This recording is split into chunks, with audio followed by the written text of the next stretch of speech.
All right. Hello, hello, hello. I am here today with Laurie, and is it McKean? McKean, yes. McKean. Okay, wonderful. Welcome, welcome.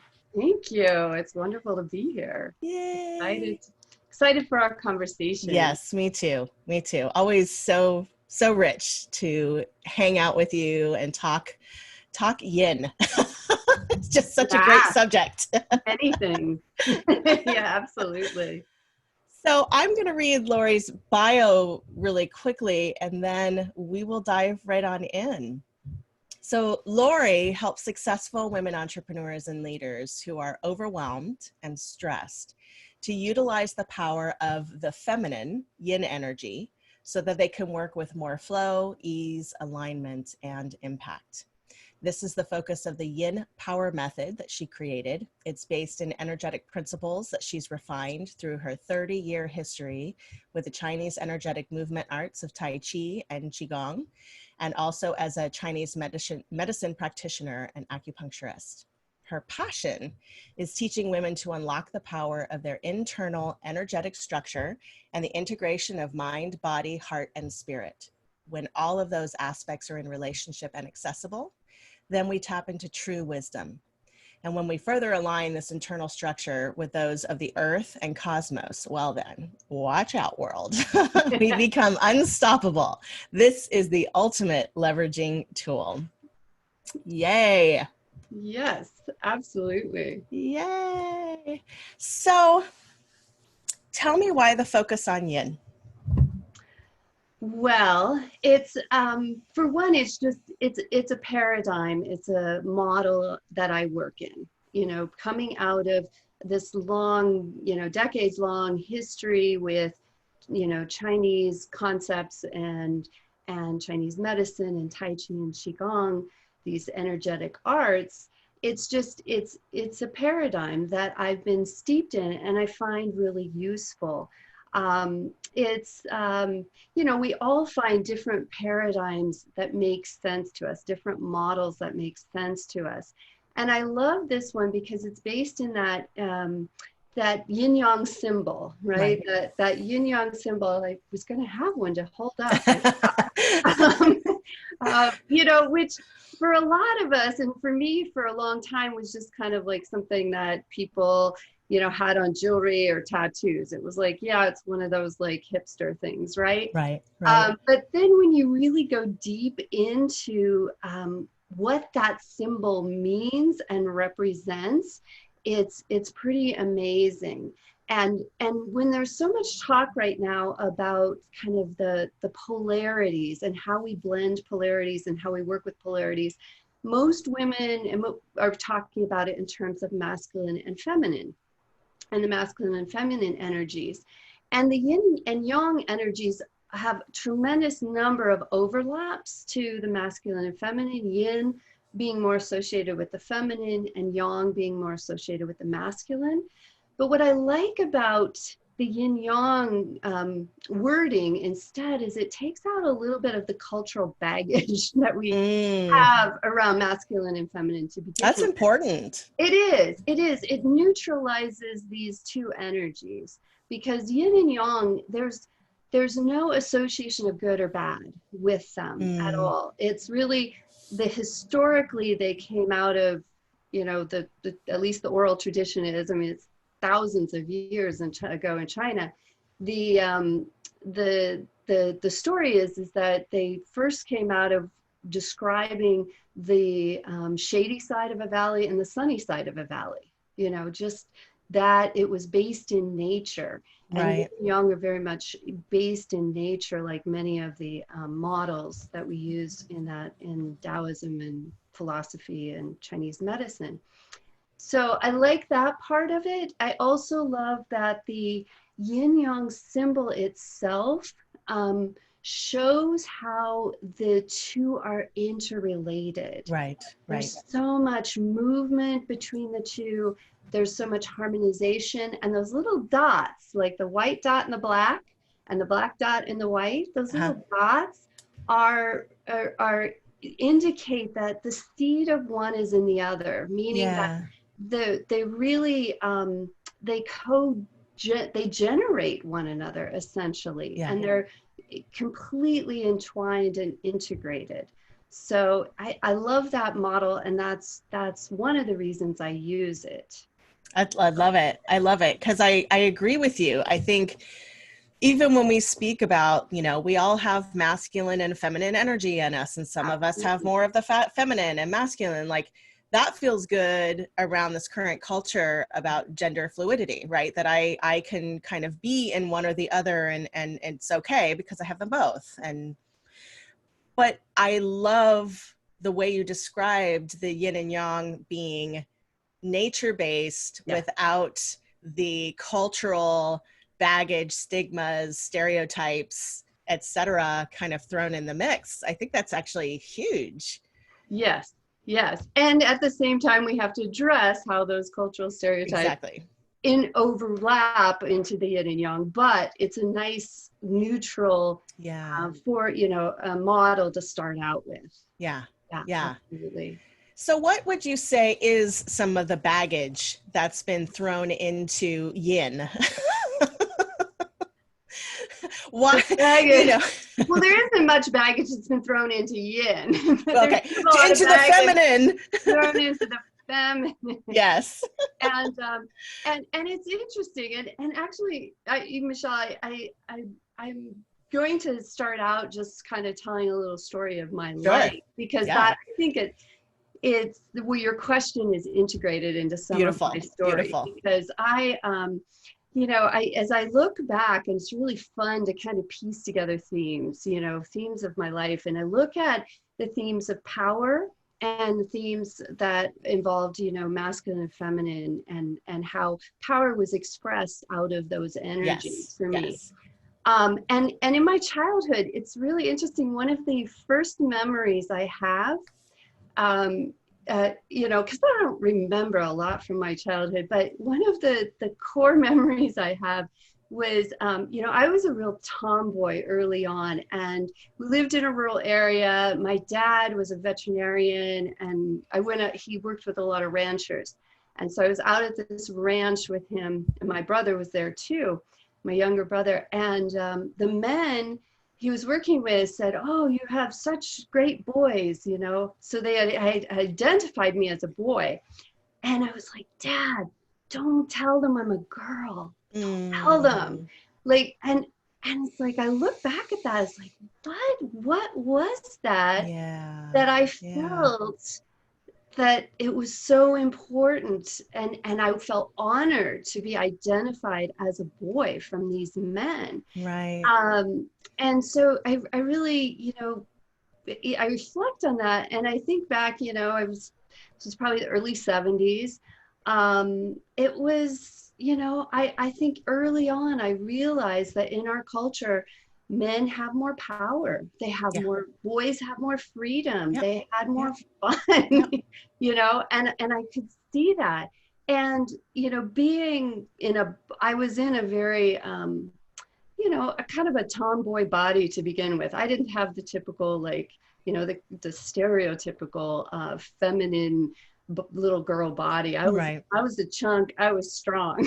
And but what that set off this interesting trajectory of me just trying to claim more and more of my power and my identity through more being male, you know, identifying as male. So that was really, really me. And even in like high school, it was like how to be smart. You know, I was smart. I was involved in all sorts of activities.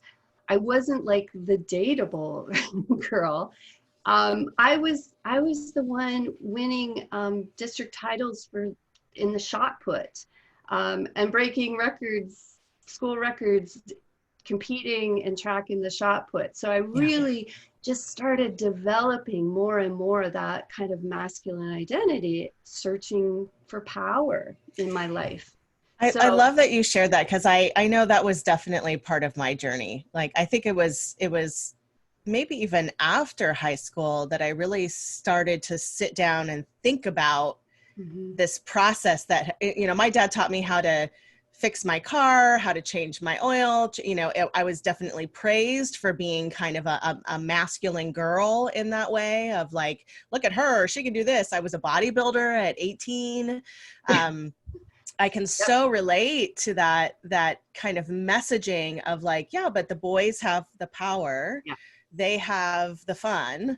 And so why not kind of act like one of them? And of course, I had a different experience in the sense that I had a very stereotypically feminine body. I had all of the curves and the boobs, and you know, so it was hard for me sometimes to hide that part. And I know I definitely did try to hide it in high school at times. Kind of was back and forth with it. Some days I was like, you know, look at me, I got these curves, and other days it was like, cover that shit up, you know. I don't want that attention and energy. But yeah, it's so fascinating how many of us, I did identify with the masculine in some way because we saw that as having that position as having more power. Yeah, absolutely. And it, you know, for some of us, it was easier to get power there. And I think, you know, had I, you know, maybe been raised a little differently, had a different body, I would have kind of created a sense of power within a feminine body, but that may have been kind of well, I know it would have been distorted, a sense of distorted power back then, which is a whole nother topic we can go into.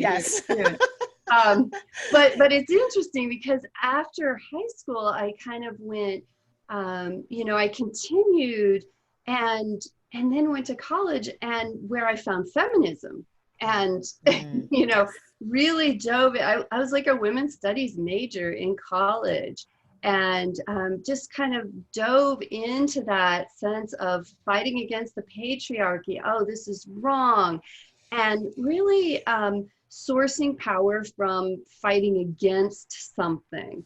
And it's fascinating because I look back, you know, certainly there is that need for us to, you know, question and really have a response to, you know, injustice and things that are not right. But, you know, a lot of the feminist movement at that point especially was really about defining more as men and taking on more power like men would, and kind of being like, well, that's mine too. You know. And so, and it was compounded by the fact that I was also in college started getting involved in doing anti-sexual assault work. And so then I got out of college, or even before, I did 2 years, and then I kind of went really big time into that anti-sexual assault work before I even finished my degree. And it was fascinating that because it was such an important work, obviously. It's such an important message, and it's so important to address violence against women and just all the distortions around sexuality in general. But it was a brutal field to be in. I bet. Tough. And part of that was not just the message, you know, dealing with the heaviness of sexual assault, but part of it was also just the culture of the women who were doing the work. Again, it was a pretty dysfunctional culture where there was a lot of, again, that I'm trying to be powerful. I have been disempowered, and now I am like crapping away trying to be powerful and have a powerful message. And again, it was kind of emulating and going against what men were, or more the patriarchy, instead of actually creating a culture that really felt authentic to the women and was really addressing some of the wounding instead of just kind of and I think that piece out. You've brought up such an important component, because I think the wounding is a major piece. It's, you know, the masculine you know, my experience and my perception and some of the things that I've been trained in, you know, what I see is that the kind of old feminism actually took some of the roles of the masculine away. And because it felt like competition, or it felt like this rather than like an Aikido move, right? Of like going with the energy. That's part of what created some of that dysfunction, was that we were trying to adopt a persona, a feeling, and energy that was not really ours to adopt. Yeah. And it made it difficult for the men to join us and to say, hey, we support you, we support that. And it's fascinating to me because I have seen some of that shift, and not enough of it by any stretch of the imagination, but I have seen some of that shift as women come back and kind of reclaim their feminine gifts. Men are stepping forward to say, how can I help? How can I support? How can I serve? And that is so much why I do a lot of the work that I do, is really like, how do we help the men help us? And what do we need to shift in ourselves in order to invite that energy from them? Because the way we've been doing it hasn't necessarily been effective. Yeah, absolutely. I think it's that is so key. And, you know, not only did it just polarize men and women, it really, I think a lot of the women in the movement weren't truly able to create an authentic expression of their power. And it was, again, that a lot of what I'm exploring is this sense of, how do we, traditionally we think of power as something we create in relationship to the external world. We grab, there's a limited supply. It's kind of a lack consciousness. Of lack. There's a limited supply of power, and we got to grab it if we want it. Instead of this sense of an authentic power and more internal, less grabbing from the external, a more internal sense that is completely unlimited, and all of us can be completely powerful. We don't have to take it back from one another. It's so funny. It reminds me of, so I've been in theater most of my life, and improv, there is the phrase yes and, right? You take what is and you play with it, you use it, you put your own unique stamp onto it. And I remember when I first started learning about Aikido, that I was like, oh wait, this is like a yes and martial arts. Like this is not the force coming against force. It is taking and using that energy.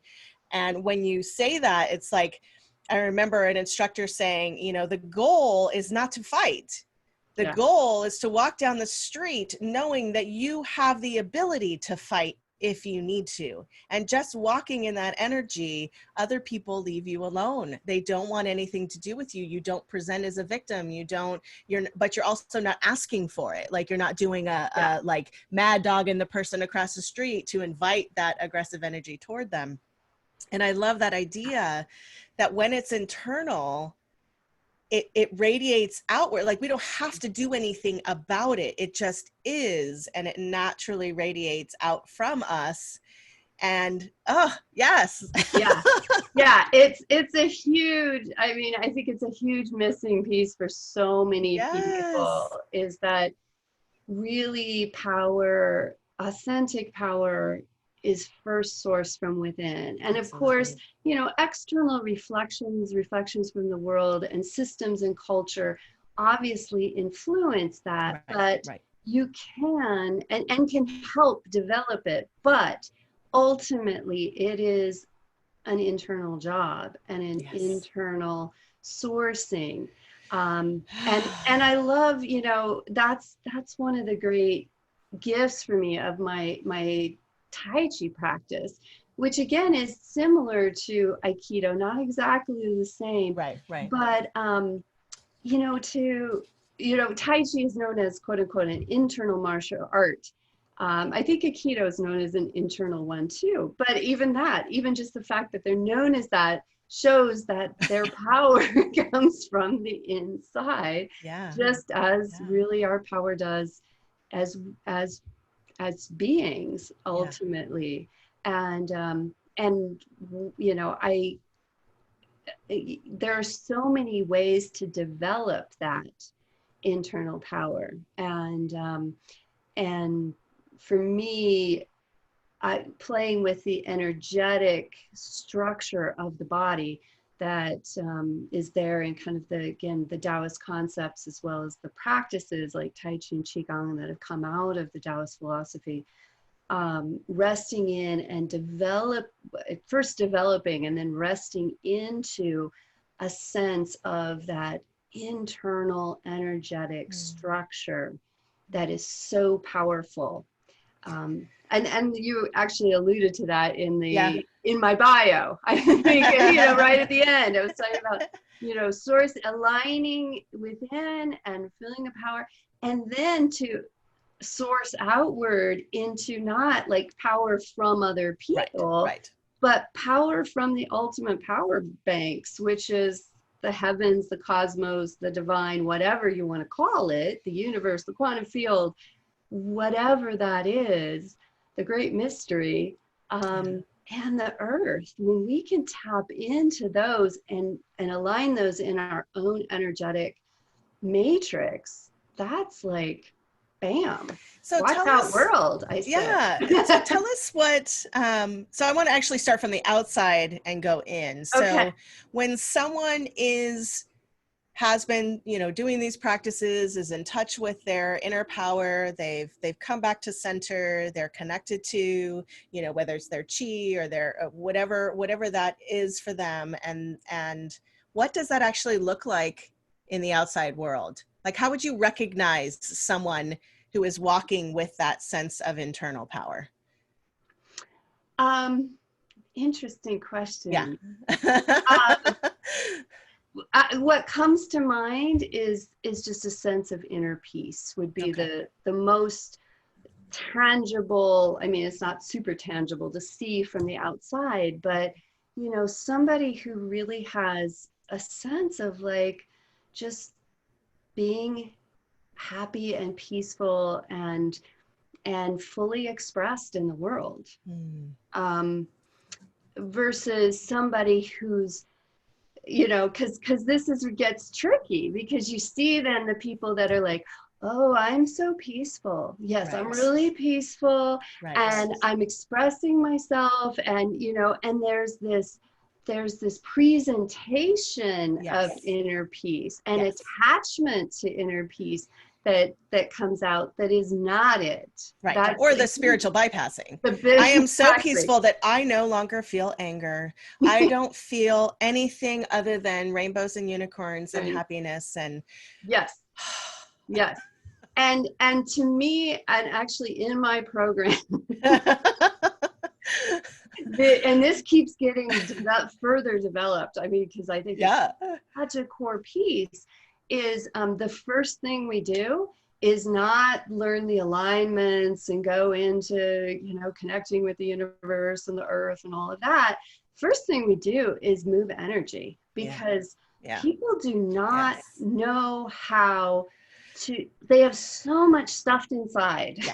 Yes. And it's huge. It's huge that you first got to get stuff moving and processing and releasing and transmuting and transforming. I'm right there with you, Laurie. And here's my question. Okay. Because I run into this all the time, right? Yeah. Oh, that sounds like a lot of work. I just want the results. I don't want to go into my shit. I don't want to like deconstruct and do limiting belief work and all of that. You know, I've done all that. I just want the good stuff. I just want the stuff that's going to get me in alignment. Yeah. I say good luck. Good luck, because that's when the unconscious runs the show. Abso-fucking-lutely. Thank you for saying that. And when the unconscious is running the show, I mean, in the best of the worlds, your unconscious has been programmed with all these powerful, authentic, beautiful Right. inner peace beliefs. But really, who grew up that way? Who, if you were, you know, regardless of parenting or whatever, you know, being in this culture, you got programmed with a bunch of shit. Yes. And there's no way to just pretend it's not there and go into the happy stuff. People are so good at pretending, though. You know, and it's funny coming out of the Tai Chi world, because before I had done any personal development stuff whatsoever, you know, nothing around mindset, not, you know, none of that stuff. I was really like kind of conventional. Well, I was never conventional, but I was gonna say, what? Okay, it's never conventional, but more conventional in terms of how I think than I am now. Back in my 20s, you know, I was in this Tai Chi world, and really for me back then, it wasn't so much about the philosophy. It was experiencing kind of the health benefits, but even that, and it's funny now that I look back, part of it was that a little bit of the spiritual bypass for me. So I could doing the Tai Chi put myself into a place of calm, right? I could even get enough energy to stay up all night and work all night. You know, things that weren't necessarily the healthiest use of it. And it was interesting because after about 8 years in this particular Tai Chi school back in the Midwest, I started noticing like some of the people I knew pretty well at that point and had been practicing with, and I was like, wow, they're kind of miserable. Like, I mean, not miserable, but just like they're hiding stuff. They're not, you know, and they're using the Tai Chi and the meditation to just keep pushing down the stuff. And, so you know, it's so important because you can only push it down so far. I love this analogy. Somebody once told me, it's like putting cement on a volcano. You know, eventually it's gonna blow and just be a bigger mess. And I'm totally stealing that. That's cement on the volcano. Yes. So to me, it's, you know, and even if the volcano doesn't blow in a big way, it's still dampening your experience of being able to really live in joy and really live in peace and really fully enjoy the juiciness of life. It's managing stuffing the stuff. It's that dynamic aliveness. Like you can be calm and you can be peaceful, but the dynamic aliveness includes all of it. It includes the hard stuff, the crying, the anger, the, you know, the explosion. Like it's all of it. And I think that's such, you know, yes, we need to recalibrate, and yes, we need to come back home, and we need to come back to center, and we need to do things to help us relax and have good sleep and all of those other things. Absolutely. And at the same time, I totally agree. You know, that's, if we're not tapping into the dynamic aliveness, then what are we really doing here? Like, what are we really doing? We're just kind of bumbling our way through life until we die. And I've been there. I have felt that. I have felt completely stuck. I have felt, you know, like I might as well die. I don't like this life at all. I hate it. You know, I mean, to the point of being suicidal and really having to look at like, no, this isn't the way I want to live. And, you know, and luckily I, you know, had catalyzing forces and moments in my life that kind of woke me up and out of that space. And, you know, and even with all those years of Tai Chi, it finally took, you know, working with a different, my current Tai Chi teacher, who's phenomenal and really into full wholeness. Like, the definition, I mean, wholeness is the integration of all parts by Yes, definition. absolutely. If I'm Yes. quoting Master Shanti, dear. Uh, so really looking at how to, not only, I mean, I kind of talk about that piece in terms of both moving energy and addressing our gunk and getting our gunk moving and processing, but there's also that piece of just acceptance and Yes. integration Yes. of, yes, we have sadness, yes, we have parts of ourselves we don't like and we judge. And I know from talking with Joy, you talked about shadow work Yes. the other week. So important. Yeah. But yeah, kind of going into that, the shadows and claiming all parts of ourselves, loving all parts of ourselves. That is so important. And it's also a beautiful pathway into the yin, because often those parts of ourselves, not always always are yin, but or feminine, but for some women they are, because we've been taught culturally that those parts are weak. We associate it with weakness. Mainly weakness is the biggest one, passivity, those kinds of things. So even being able to claim those and to re-energize some of those things, so that all of a sudden, oh, passivity, being passive is actually can be a really powerful Absolutely. force in my life. Yes. So I want to just say that, I have this program called The Power of Yin, and it sounds like I'm just saying, throw out the yang, you don't need that. Right. and I always want to emphasize that the reason it's called The Power of Yin is because we don't associate the yin or the feminine as a powerful being able to be powerful. Those attributes, those characteristics, culturally have been misunderstood and underappreciated. So part of my program is to say to women, hey, we can really redefine these attributes, these characteristics that are more feminine, more yin, and claim them. So there's feel the power of them.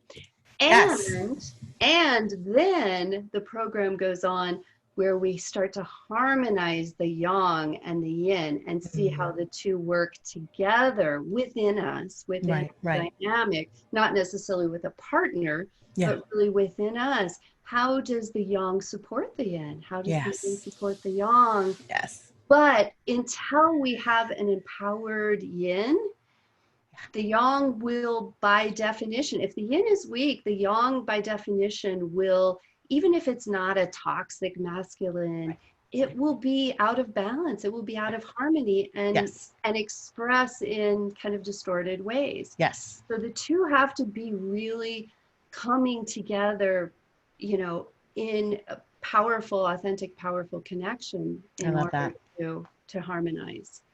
And I love that. So do you have, I have two different thoughts that are going on. I'll speak one of them and then come back to this, resources. But one of the things that really helped me when I started my journey, kind of deep dive back into the feminine, like really trying to understand the feminine and what it meant to me, and was kind of this argument that if the feminine was so weak, why have they worked so hard to devalue and push those qualities down? When in fact, the opposite is true. We are so powerful just in our true feminine that there needed to be these things to constrain that. So that's been my argument for myself whenever I find myself slipping back into a mindset about this being a less powerful quality or whatever it might be, so I just had to name that. And do you mind if I jump in? Yeah, go for it. Yeah. I was just going to say, yes, and a lot of women can relate to that in terms of, just birthing life. How powerful is Exactly, that? right. It's crazy. It's crazy. Like, there's the power of the feminine, right? But for me, I really love, one of the things, the gifts of Tai Chi for me has been, it's given me a really tangible sense of the power of the yin, because of the softness of Tai Chi. Right. The And fluidity. yes, and to see how it can be a kick-ass martial art.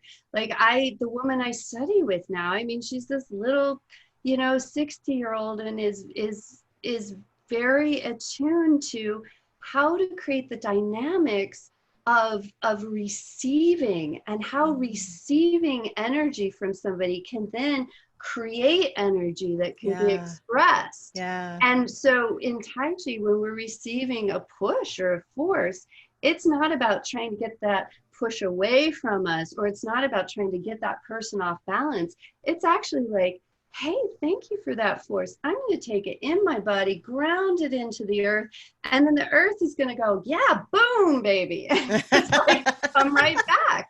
And so, like, it's this very tangible sense of, wow, we can actually create power in a martial sense from being soft, being aligned, being internally aware, and receiving. Yeah. So I love that. yeah, I love that. I love Tai Chi for that. Thank you.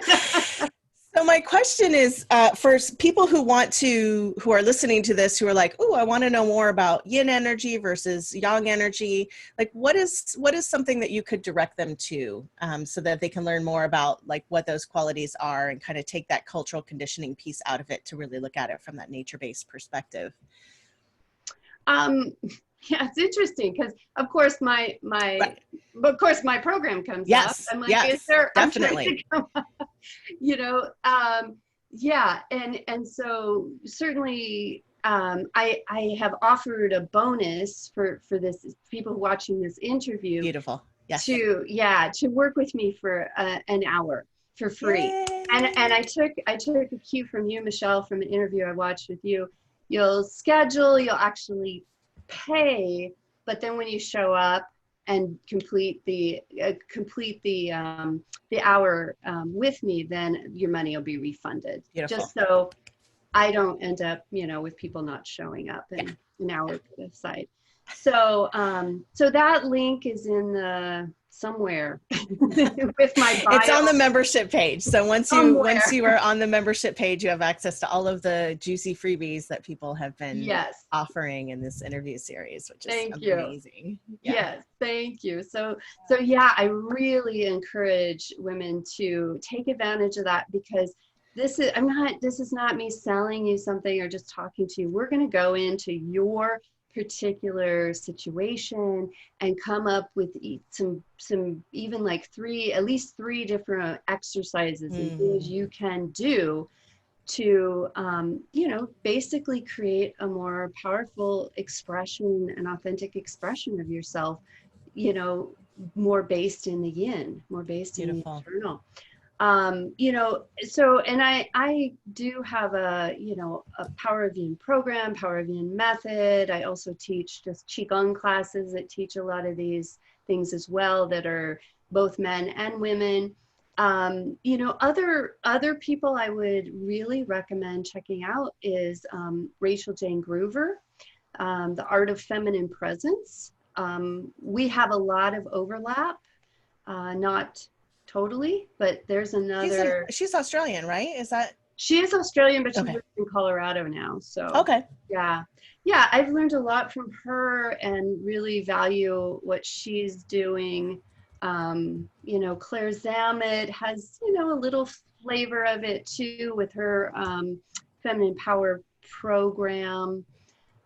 So there are people doing this work. Each of us, of course, have our own unique takes on it, own unique practices. So, but I do really appreciate those two women as well. Beautiful. Yeah. So give me an example of disempowered Laurie and powerful Laurie.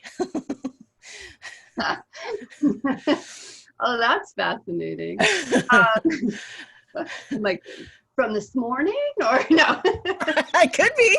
There could be. I know. And that's, but actually it's funny because, I, every day notice things where I feel like I'm out of my power, right? Right. But I also feel extremely empowered by the fact I'm noticing them at this Yeah. point. Yeah. And so I celebrate, not like, oh, I did it again. I was out of my power. I was in victim mode or whatever. I go, hey, cool. I noticed, Yeah. because that's a huge piece of the process is noticing and not beating ourselves up Yes. for it. It's So everything. I mean, it's, really, that yeah, is the key right there, is that there is no magic point where we get to put on the totally empowered crown and say we're done. Like, it just doesn't happen that way. And so when we do, even after the fact, notice, that's what happened right there, when we get curious instead of judgmental. absolutely. When we're able to praise ourselves or congratulate ourselves for, like you said, even noticing the fact that something was off in the first place, that is the gold. That is the process. Yeah. Curiosity and gentle, what I sometimes call gentle inquiry, is like Yeah. a Yeah. huge piece of what I teach and Yeah. and utilize. So for me, disempowered, throughout my life looked like trying to emulate men, trying to grab power from others, to feel good about myself by feeling, oh, I'm more powerful or I'm better than, or Right. those kinds of things. So that's probably kind of one of the core patterns for me that I'm unraveling Yeah. right now, Yeah. is again more that external orientation Mm-hmm. and comparison. Internal, like more authentic power for me now is really about, um, one, I try kind of do processes every day to kind of move energy and to also clear out gunk, Yeah. and to keep saying, celebrating, oh, I got triggered today. Oh my God, that's awesome. I got triggered because now I Now can, I can move now I it. can move it. Look, that's just pointing Yay! to some unconscious process that's going on that I need to Love it. reflect on and move. I love it. So, I use a lot of tapping, Me too. EFT, Me too. for that kind of Mhm. stuff. And yeah, I literally, it's like, celebrate the triggers, celebrate the Mhm. emotions. They are the window into your soul. Celebrate the things that are not going right in your life, because they're the window into what's happening and what needs to be looked at and what needs to be addressed. I want you to repeat that. I mean, really, because it's like, I've been there. I know what it's like to disbelieve that, right? I know what it's like to hear Absolutely. somebody say that and go, Me whatever, dude. Like, that's not real. That's, or it's going to take too much for me to get there. So I might as well just give up now, um, to get to a point where we can celebrate our triggers, when we see our traumas as the gifts that led us into what we are offering the world now. All of those pieces, when people are in it, feel so, so far away or feel Absolutely. impossible. Absolutely.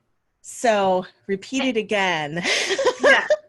for those parts of us that still, Well, and maybe even more powerfully than repeating it, let me just again relate it back to yeah. my own Yes, yes. story. Because as I mentioned, there was a point where I was suicidal, Yeah, yeah. and that was, probably somewhere in my early 40s. I felt incredibly stuck. I felt like this isn't worth it. This is just like, there's no point. There's no Yeah. point to this. And I changed external circumstances yet again, and things got a little bit better. External circumstances got a bit better. I was happier for a while. And then I went, oh, I could feel that like downward spiral again. And I was in a relationship that wasn't working. Yeah. And I finally said, you know what? All right, this is the fourth long-term relationship that's not working for me. And I'm going to get out of it. And I'm also looking at the fact and addressing the fact that the common denominator in all four of these relationships is me, Right. not Yes. them.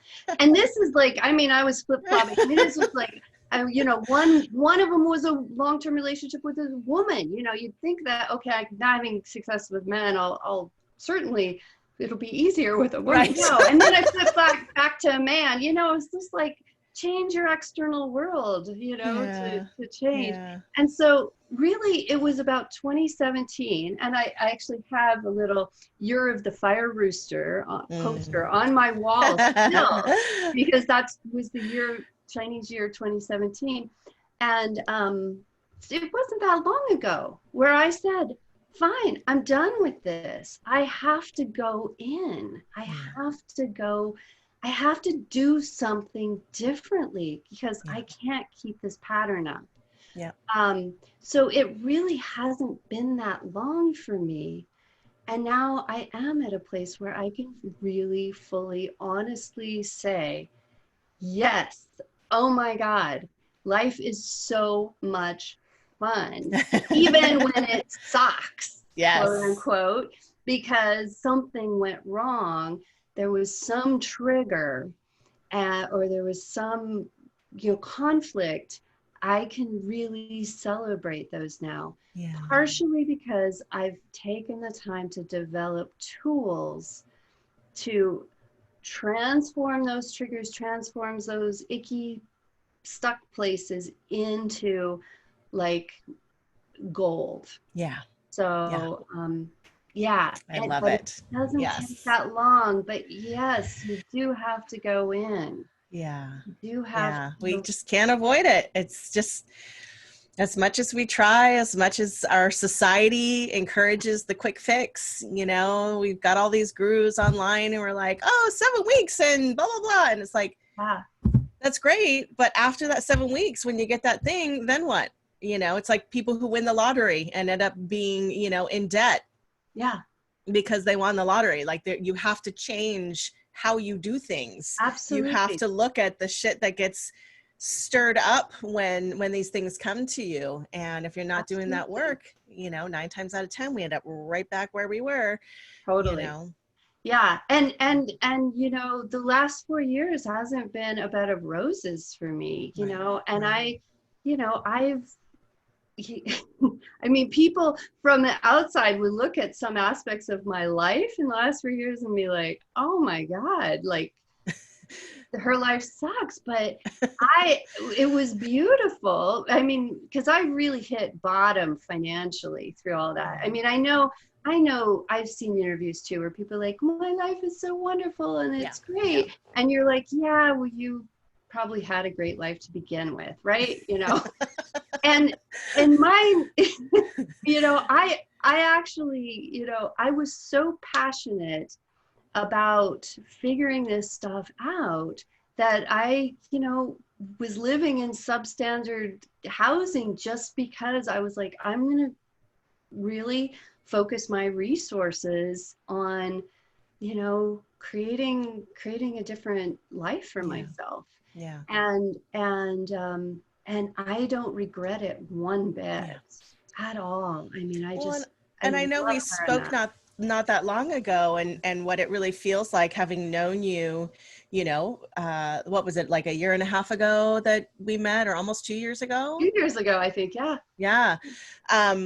You know, just how as we fumble, as we figure it out, as we take this new thing and look at it and do all of this stuff, like we land so much more rooted in the thing that we are really here to do. Yes. And even the way you speak about what you do is so different than 2 years ago when I met you. Just how grounded it is, how clear it is, how it's like, here is the thing, you know. I love it. I love it. And it's interesting because there's still a ton of fumbling with Of that, course. you Yeah. know, but Yeah. now I'm just like, That's the myth, right? That the fumbling goes away. it doesn't go away. And it's funny because we have this myth also in our lives that that's what kids do, and as adults we have it all figured out, Yes. right? Oh my And so goodness, a lot of yes. times I really encourage people to go back and like view themselves as they would view like a 2-year-old. Okay, you know, you or a you know, a 1-year-old learning to walk. Yeah. You know, it's they don't like give up walking because they fumbled once. They keep going. It's a fun process. It's like discovery. Woo, Yeah. Yeah. cool. And you know, and just through those toddler years, they're learning and learning and discovering, and this doesn't go right and that doesn't go right, and it's just this. It's no different for us. Yeah. Really. I agree. I And don't know who came up with that particular thing that once you cross into adulthood, all of these other pieces are supposed to change. Like it's, for me, one of my big things is play. It's like we need to play as adults. And playing doesn't mean drinking alcohol, you know, and playing beer bong. Like, I mean, I guess that's one version of playing, but that's certainly not the only one, you know, that it's like we've lost the muscle for taking risk in the way that children naturally take risks. It's one of the reasons I got into improv. It scared the shit out of me, but I also knew that it would expand me because I would just get more comfortable being uncomfortable. Like the more I can just tolerate being uncomfortable, the more risks I can take in my life and the more benefits I can reap because I am able to allow that to be. I don't have to go into the myth that just because I'm uncomfortable, something bad or awful is happening. Oh my goodness. Uh-oh. My light just decided to join us. Hold on one sec. No problem.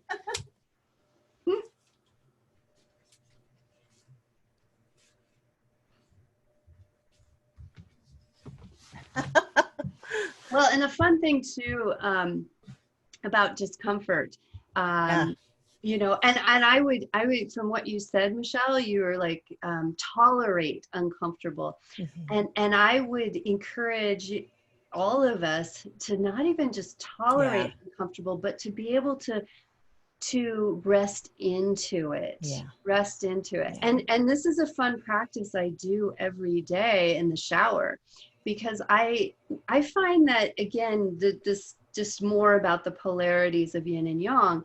We tend to have a range of yin or yang, you know, I mean, they create this polarity, but then there's this continuum in between, right? Right. And we tend to have kind of this narrow band somewhere in between, or maybe a narrow band over more in the yang, or a narrow band over more in the yin, but we tend to have narrow bands, and that's our comfort zone, right? So the more that I can play with both extremes, the more my band widens, and then the juicier, the more options there are in between. And the options that open up in between on that continuum are like, whoa, I would have never thought of this. So I even practice, I mean, I practice that in many ways, that idea.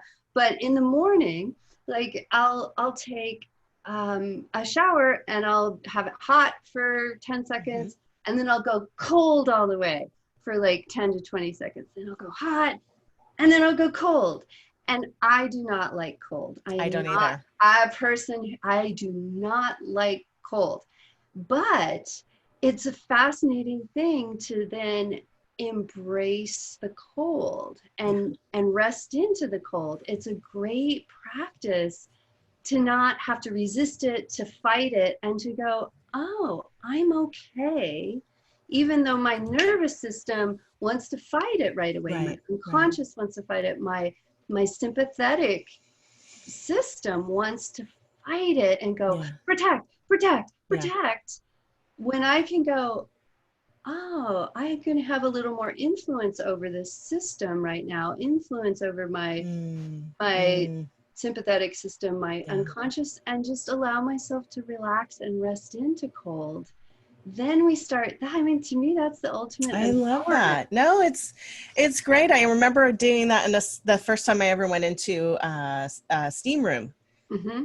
I can't tolerate the hot. I have a lot of like panic reactions when things are too hot or when things are too tight on my body. Yep. And when I learned to relax into and embrace the heat and allow it to fully, like, I started imagining it going into my lungs and how does that feel deeper in my body, and just went through that process, like that Mm-hmm. panic went away and I was able to be present with it.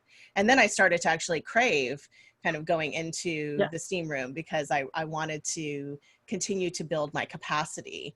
And I love, and thank you for correcting me on the no, I love it because it's like language is powerful. Yeah. Language It's is just so powerful. offering a different perspective. Yeah, and I love that because it is something that I need to be aware of in myself, is that tendency to, well, I'm tolerating it Yeah. versus can I actually embrace this thing that feels that uncomfortable and really allow it to work me, to Yeah. work me so that I can have a different perspective, or I can step through that particular fear or whatever that might be. So I love that you brought that. Yeah. And Up. it's just those nuances. Those Yeah. nuances end up being so important of Yeah.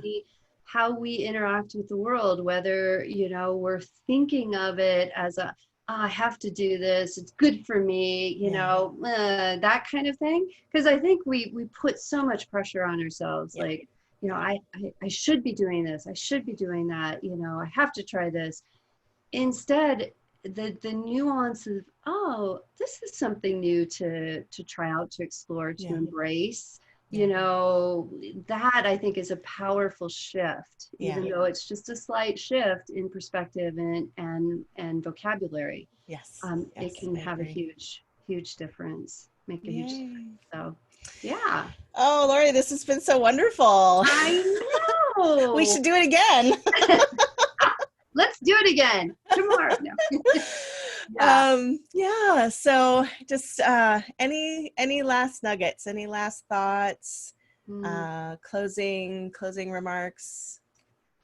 Yeah, you know, it was interesting. What kind of popped into my head right before the interview um, was for me an invitation for me to look at this, and an invitation out to everyone else as well. Was it to just kind of explore the difference between chasing power and resting into power, Yeah. because a lot of our kind of the way we have dealt with power or searched for being a powerful expression of ourselves in our past has been more of a chasing of power, instead of what does it feel like to really fully rest in, to the sense that by nature we are powerful beings, Yeah. and feeling the truth in that resonate inside of our bodies. So Beautiful. yeah, thank you. Yay. Thank you. Thank Thank you. you. It was such a joy. And I invite anyone who listened, please schedule a Yin Power discovery session with me. We'll have lots Yay. of fun. Yes. Yes. Yes. Yes. All right. All right. Thank you so much. Mwah. Bye.